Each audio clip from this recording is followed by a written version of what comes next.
প্রত্যেক মা বাবাই চান যে তাদের সন্তান যেন পড়াশোনায় মনোযোগী হয়ে ওঠে। তার জন্য তারা অনেক চেষ্টাই করে থাকেন। এমনকি অনেক সন্তানও আবার নিজে থেকেই চায় যে তারা যেন পড়াশোনায় মনোযোগী ও ভালো হয়ে ওঠে, কিন্তু হয়তো সব সময় সেটা সম্ভব হয়ে ওঠে না। অনেক সময় দেখা যায় তারা যা পড়ছে তা কিছুতেই যেন মনে থাকছে না। আবার অনেক বাচ্চার পড়াশোনা করতেই ভালো লাগে না। এর জন্য বাবা মায়েরও যেন চিন্তার শেষ নেই। কি করবেন, কিভাবে সন্তানদের পড়াশোনায় আগ্রহী করে তুলবেন, তারা যেন বুঝে উঠতেই পারেন না। আসুন আজ আমরা এমন কিছু উপায়ের কথা জেনে নিই যেগুলি মেনে চললে সন্তান যেমন পড়াশোনায় মনোযোগী হবে, তেমনি তার স্মৃতিশক্তিও বাড়বে, পরীক্ষাতেও ভালো ফল করবে। প্রথমেই যে উপায়টি মেনে চলতে হবে সেটি হলো পড়াশোনার জন্য সঠিক স্থান নির্বাচন। সন্তানের পড়াশোনার জন্য আলাদা ঘর থাকলে সেটি তো খুবই ভালো, আর যদি পড়াশোনার জন্য আলাদা ঘর নাও থাকে তাহলে একটি ঘরের মধ্যেই সন্তানের পড়াশোনার জন্য অন্তত একটি নির্দিষ্ট স্থান নির্বাচন করুন। কারণ প্রতিদিন একই জায়গায় বসে পড়াশোনা করলে পড়াশোনায় আগ্রহ ও মনোযোগ উভয়ই বৃদ্ধি পায়। এই বিষয়টি বিজ্ঞানসম্মতভাবেও সত্য।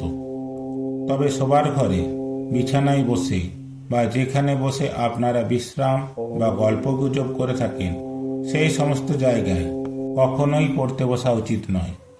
আর একটা জিনিস অতি অবশ্যই খেয়াল রাখবেন যে সন্তানের পড়াশোনার জায়গায় যেন পর্যাপ্ত আলো থাকে, তাহলে চোখ ও মস্তিষ্কের উপর চাপ পড়বে না। আর পড়াশোনার জায়গাটি সবসময় গুছিয়ে বাগিয়ে রাখা উচিত। বই, খাতা, কলম, পেন্সিল প্রভৃতি কখনোই এলোমেলো অবস্থায় ফেলে রাখা উচিত নয়, কারণ তাতে করে অনেক সময় মন অস্থির হয়ে ওঠে। পড়াশোনার সময় চেষ্টা করবেন কাঠের চেয়ার ও টেবিল ব্যবহার করতে। তবে লক্ষ্য রাখবেন টেবিলটি যেন আয়তাকার হয়। গোল বা ডিম্বাকৃতি টেবিল পড়াশোনার ক্ষেত্রে কখনোই ব্যবহার করা উচিত নয়। টেবিলের উপর কখনোই কাঁচ পাতা চলবে না, বরং পারলে একটি সবুজ রঙের টেবিল ক্লথ পাতুন। এতে সন্তানের মনোসংযোগ বৃদ্ধি পাবে। সন্তান যদি মেঝেতে বসে পড়াশোনা করে থাকে তাহলে সেক্ষেত্রে মেঝেতে একটি সবুজ রঙের চাদর পাতুন।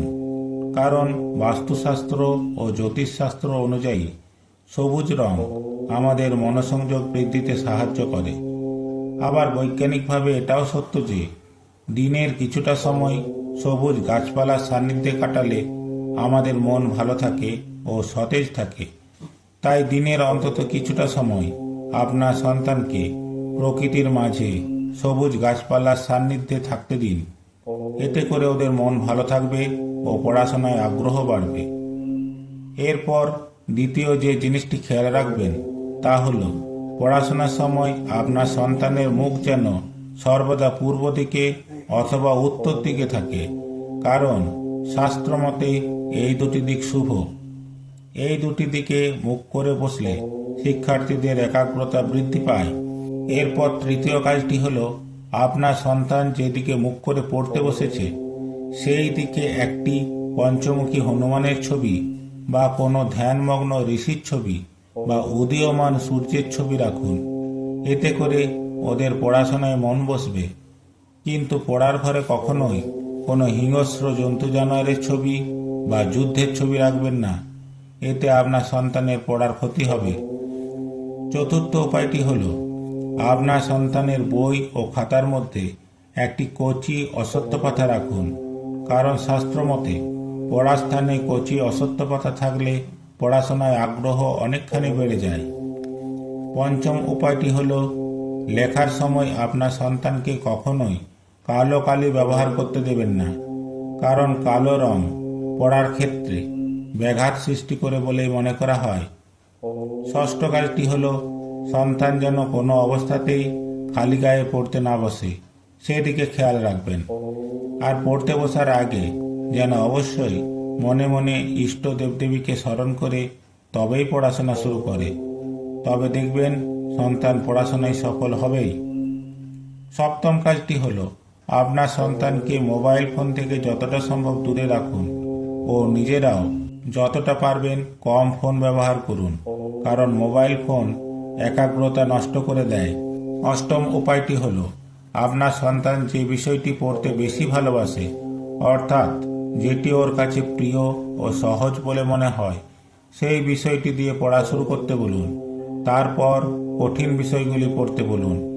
এতে করে ওর মনোসংযোগ ধরে রাখতে অসুবিধা হবে না। নবম কাজটি হলো, আপনার সন্তানকে কখনোই এক টানা পড়তে দেবেন না। মাঝে মাঝে কিছু সময়ের জন্য বিরতি নিতে বলুন। তাহলে পড়া মনে রাখতে সুবিধা হবে, মস্তিষ্কে কম চাপ পড়বে। দশম কাজটি হলো, পড়াশোনার সাফল্যের জন্য সন্তানকে পুরস্কার দিন। ছোটখাটো পুরস্কারও অনেক সময় আরও বড় সাফল্য এনে দেয়। সন্তানকে উৎসাহিত করুন, তাকে কখনোই বোকাঝোকা বা তিরস্কার করবেন না। আপনার সন্তান যদি পড়াশোনায় একেবারেই অমনোযোগী হয়, তাহলে আরেকটি কাজ করে দেখুন, আর সেটি হলো আপনার সন্তানকে দিয়ে গরিব দুস্থ অভাবী ছেলেমেয়েদের পড়াশোনার সামগ্রী যথা বই, খাতা, পেন, পেন্সিল প্রভৃতি দান করান। তাহলে দেখবেন ওর পড়াশোনার উন্নতি হচ্ছে। আর আপনার সন্তানের পকেটে এক টুকরো ফিটকিরি রেখে দিন, দেখবেন অনেক কাজ হবে। তবে সন্তানকে পড়াশোনায় আগ্রহী করে তুলতে সব থেকে যেটা করা জরুরি, তা হলো প্রত্যেক বাবা মায়ের তাদের সন্তানকে বেশি করে সময় দেওয়া, তাদের সঙ্গে বন্ধুর মতো মেশা, তাদেরকে বকাবকি না করে তাদের সমস্যাগুলি বুঝতে চেষ্টা করা। তাহলেই দেখবেন আপনার সন্তানেরা পড়াশোনায় আগ্রহী হয়ে উঠছে ও দিন দিন উন্নতি করছে। আশা করি দর্শক বন্ধুরা, এই ভিডিওটি আপনাদের যথেষ্ট উপকারে লাগবে। ভালো থাকুন, সুস্থ থাকুন। ঈশ্বরের কাছে এই কামনা জানিয়ে আজকের মতো এখানেই শেষ করছি। নমস্কার।